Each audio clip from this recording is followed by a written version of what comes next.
Hey everyone, this is Paul and Brendan, Tons of Speed, and today we are in something really, really nice. We got one of the very first people to drive the Elantra N. And oh my God. This thing is great. Hold on. I have to say, God bless Hyundai, they put a manual transmission in this thing. Thank you. Oh my gosh, you will not want to miss this review.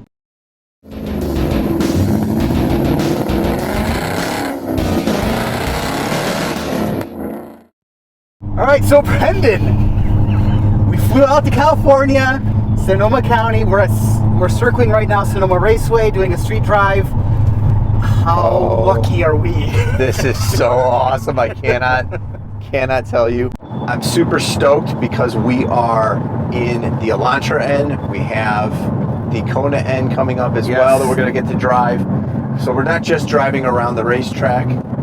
We're doing street drives today. Yeah, we'll be doing on the racetrack as well, but just the fact that we're here with the highest performing Hyundais that they have, and man, they are just this vehicle.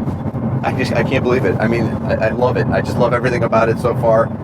The fact that it has a manual is the reports of the manual transmission death have been greatly exaggerated. There are, I think, more cars coming out with manuals in the next year or two. Because enthusiasts love them. So the manufacturers are catering to the enthusiast crowds. Yes. Are continuing to have them. We're even reintroducing them. Exactly. So I won't continue to gush over it. It is a big deal to me, to the enthusiast crowd to have it. Awesome job, Hyundai. And if it's anything like the Veloster, so far I've been driving it. It's really good. Oh my gosh, this transmission should be, like I said, they should put it in the Carnival. It should be. It's got that beautiful snick. Oh, I love it. This is what driving enthusiasts want. They want the experience, and they said this. You know, the Mr. Bierman, the head engineer for this program, said, "Look, we're not about lap times. We're not about some of these things that other companies are super high horsepower. Right. We're about having one thing, and that's fun." They want to give you a fun driving experience, and God bless them, they nail it. They nail it every time they bring one of these N cars out. The Veloster N, we cannot get enough of that car. This thing is just like, hey, you need to take your family around. If Veloster N's too small for you, get an Elantra N. Get an Elantra N. And then you want more of like an SUV? Get a Kona N. So it's like they're going to have every market type car covered. Yeah, it's unbelievable. Well, let's talk some more about the Elantra N. I don't even think we've ever reviewed a standard Elantra. No. So this is like, it's so nice to sit in like a Halo car right away. I know. This, first of all, let me tell you from the passenger side, this screen is it's like the old IMAX screens, or like when you went to the museum when they had like the total panoramic surround. That's kind of what it reminds me of, because it's this one giant wide screen, and it's beautiful. I mean, it's integrated between what you're looking at in your gauge cluster and the display over here with the map and the music. That's all one continuous screen. It's beautiful, absolutely beautiful. Oh, love it. That's how you know you're testing out the G-forces properly, when your N logo flies across the dashboard. Love it. By the way, the N logo is supposed to represent a racetrack chicane, and I think they nailed it. Yes, they did. Oh, look at the views. Oh, gotta love California for the views. Yeah, Sonoma is just a gorgeous, gorgeous place. So no better place to test out how the N handles. Oh, it's got power. It definitely does have 76 horsepower, but that's not what the car is all about. Oh, brakes are great. Yep. Oh, the handling. And the pops and the burbles on liftoff. Oh, man.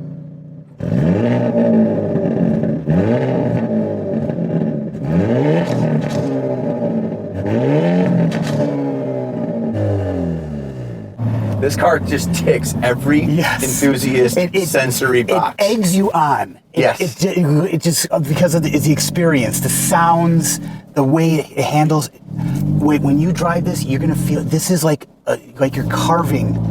You're carving the road. You're not driving it. Yes. This is exactly what people want in an enthusiast vehicle. And It looks great, awesome. I also as well, the spoiler in back, I just think it's the coolest looking thing. 110. Ooh. Not bad. Kilometers per hour. We're in Canada, in case you're watching. No, we're in Mexico. Or Mexico, sorry, yeah. Got my continent, right continent, wrong country. Man, what a gorgeous place. Got a little chirp in the second. Yes, you did. Oh, tight turn. Oh, this thing is handling well. Gosh, Whoa. you know, you don't feel the front wheel drive. No. It's just so nice and balanced And planted. sharp. These tires I grip love it. great. The grip is amazing. Man, I can't wait to get this on the racetrack.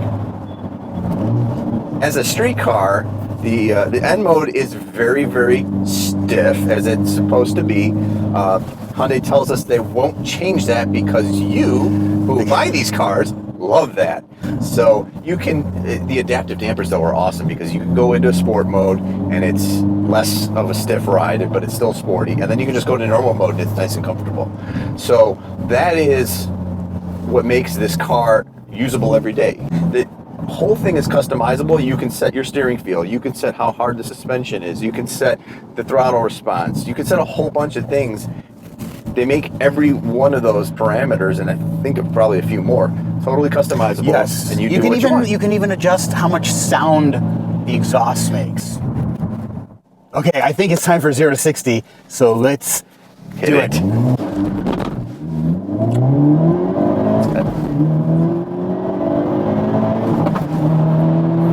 Oh, you nailed it. 5.6. Okay, so 5.4 with our standard two-person handicap. Yes. And you still had some wheel hop there. I still have some wheel hops. I could do a little bit better. Yeah, I think this is going to be a low 5-second car, the perfect launch. And that's the nice thing about a manual. It doesn't do everything for you. You have to work for Yes. it. You have to be the one to Oh, look at launch this it perfectly. sweeper. Just love it. Just grabs.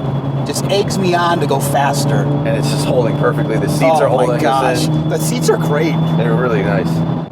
So the only thing you cannot get with a manual transmission, there's two things. One, you don't get a sunroof. Maybe they'll add that later if you really want a sunroof. But they thought maybe the weight reduction, moving sort of the center of gravity down further was more important to people who wanted a manual for that performance aspect. But also there's a controller, a system that they use to give you that rifle bolt action in the dual clutch. And obviously you don't get that with the manual, but you do get rev matching with that button instead. So that big red button on the steering wheel gives you the rev matching in the manual and gives you a 20-second, I saw that we had to drive the DCT to figure this out, but it's like a 20-second boost of some sort with the transmission. All right, let's see. One more. Good launch.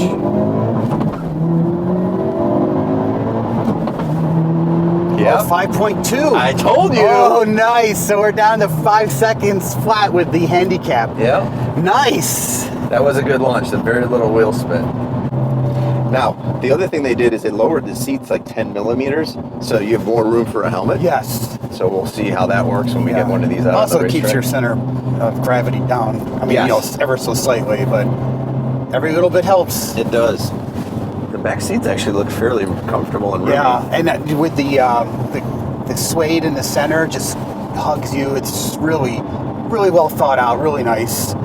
Yep, and you have the suede continues into the door panels. You do have some hard plastic here, some textured plastic up here. I mean, you're not going to get, carbon fiber or very high expensive materials, but what is here is very well done, and it's going to be reflected in a price point. Yeah, we don't know what that price point is yet. Yes. But consider that the Veloster N is like $32,000 and undercuts the Type R by a good 8 to 10 grand. Yeah, I mean, it's so expect that this is probably going to be not far off where the Veloster N is. I would guess about 35,000. I don't know about you. I'm thinking around there. Yeah, makes sense. 30, and a DCT would be about probably 37. Yeah. So I think under 40, you're going to be able to get into this vehicle and have a performance manual sports sedan. And there was a hint from the development group. They're not going to do an all-wheel drive vehicle on the N's with engines. Yeah, with gasoline engines. So N is probably going somewhere electric. Yes, in the very, very near future, actually. Very near future, and then that might be an all-wheel drive. This thing is just such an awesome thing that they've done. They didn't have to do this. You know, you got a bunch of engineers who are also performance enthusiasts, and that's why we have this vehicle. This is why we're driving this right now, because they like driving as much as we like driving. Correct. And they just happen to be in a position where they can make a vehicle like this happen, and they did it. And we aren't. Yeah, I know. But we reap their awards. That's right. Or rewards. We are here to just, blow the trumpet and say, hey, they did a good thing here.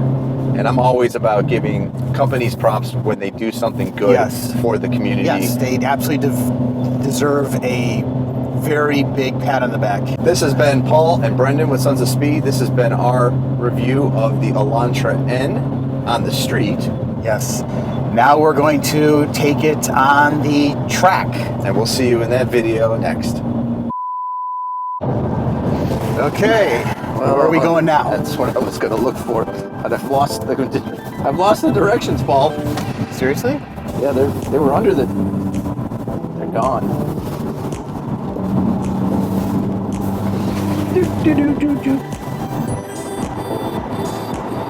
Oh, wait. Yeah, you blew them out the back. Or is this the end card? Should I pull over so you can find them? Oh, there it is. Okay. All right, so where do we go now? Paul and his massive acceleration.